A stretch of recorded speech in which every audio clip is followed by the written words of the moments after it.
अगर आपके पास भी वी की सिम है तो इस वीडियो में वी की सिम के बारे में देने वाला हूं मैं कुछ बड़े अपडेट्स वी सिम के इनकमिंग एसएमएस के बारे में, वैलिडिटी ख़त्म होने के बाद में, और वी सिम के आउटगोइंग एसएमएस के लिए मिनिमम पैक रिक्वायर्ड के बारे में, और वी सिम से अगर आपको पोर्ट आउट का मैसेज भेजना है तो कितने का रिचार्ज रिक्वायर्ड है उसके बारे में, और वी सिम में आपको जो 1 हफ्ते के लिए फ्री डाटा मिलता है हर महीने उसके बारे में। तो दोस्तों, अब वी ने अगर वैलिडिटी आपकी ख़त्म हो गई है तो आपका इनकमिंग एसएमएस भी बंद करना शुरू कर दिया है।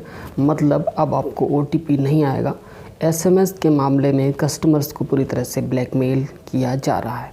अगर आप पैक्स पर नज़र डालेंगे तो सब पर क्लियरली मेंशन्ड होगा no outgoing SMS, no outgoing SMS, no outgoing SMS. ऐसा लगता है कि जैसे एसएमएस कितनी बड़ी लग्जरी चीज़ है और उसमें ऑपरेटर्स का कितनी ज़्यादा कॉस्ट लग रही है कि इसमें कोई आउटगोइंग एसएमएस आप नहीं दे सकते। ऑपरेटर्स को पता है कि यूपीआई के लिए अगर रजिस्ट्रेशन करना है या अगर रजिस्ट्रेशन एक्सपायर हो गया है या डाटा क्लियर हो गया है तो एक एसएमएस भेजने के लिए भी आपको 155 रुपीज़ का मजबूरी में रिचार्ज कराना ही पड़ेगा। तो वो आपको ना तो 99 रुपीज़ के पैक में एसएमएस पैक दे रहे हैं और ना ही 17 का पैक में एसएमएस पैक है। यानी वोडाफोन आइडिया में अगर आप रिचार्ज करना चाहते हैं वी में और एक एसएमएस आपको सेंड करने की ज़रूरत है तो मिनिमम आपको रिचार्ज करना होगा 155 रुपीज़ के पैक का, तभी आप एसएमएस सेंड कर पाएंगे। तो क्लियर ब्लैकमेलिंग है। एक दौर ऐसा था जब आप 10 रुपये का रिचार्ज में भी पूरे साल चला लेते थे, इनकमिंग बिल्कुल फ्री थी और आउटगोइंग के लिए जितना आप रिचार्ज करते थे उतना पैसा बकटता रहता था। अभी तो कंप्लीट ठगी चल रही है चारों तरफ में। अभी तक कम से कम वोडाफोन इतना करता था कि उसने इनकमिंग एसएमएस अलाउ कर रखे थे, आउटगोइंग कॉल और इनकमिंग कॉल तो वैसे ही बंद कर देता है। तो अब वोडाफोन की सिम को, वी की सिम को यूज़ करने से कोई फ़ायदा नहीं है। अगर कोई आपकी ऐसी सिम है जो बैंक से लिंक्ड है उसको वोडाफोन में यूज़ ना करें, कोई और ऑपरेटर में जो स्विच करें या फिर जियो में कर लें। उसमें कम से कम आप एक कम डिनोमिनेशन का रिचार्ज कर सकते हैं। 119 रुपीज़ का रिचार्ज है और इसके अंदर कम से कम आप एक एसएमएस सेंड कर सकते हैं और 2 महीने में एक बार अगर आप रिचार्ज कर लेंगे तो नंबर भी इस तरह से डिस्कनेक्ट नहीं होगा। वोडाफोन आइडिया नंबर्स को डीएक्टिवेट नहीं करता है, उसको जो अपना डेटा शो करना होता है उसमें एक नेगेटिव मैसेज जाता है इन्वेस्टर्स के पास में कि लगातार लोग वी को छोड़ते जा रहे हैं।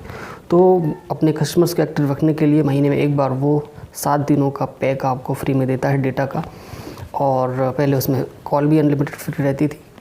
तो फ़िलहाल धीरे धीरे चीज़ें कम हो रही हैं और कस्टमर्स के ऊपर बोझ लादा जा रहा है, कस्टमर्स को बलि का बकरा बनाया जा रहा है। तो अभी आपको करना है, अगर पोर्ट अपनी वी के सिम को, तो 99 रुपीज़ का रिचार्ज करेंगे आप और उसके बाद एक 20 रुपीज़ का टॉपअप करना पड़ेगा आपको, तो आप पोर्ट वाला एक एसएमएस सेंड कर पाएंगे। बाकी दूसरे एसएमएस आप वैसे भी सेंड नहीं कर पाएंगे क्योंकि 99 रुपीज़ का रिचार्ज करने के बाद भी आपको दूसरे एसएमएस भेजना अलाउड नहीं है।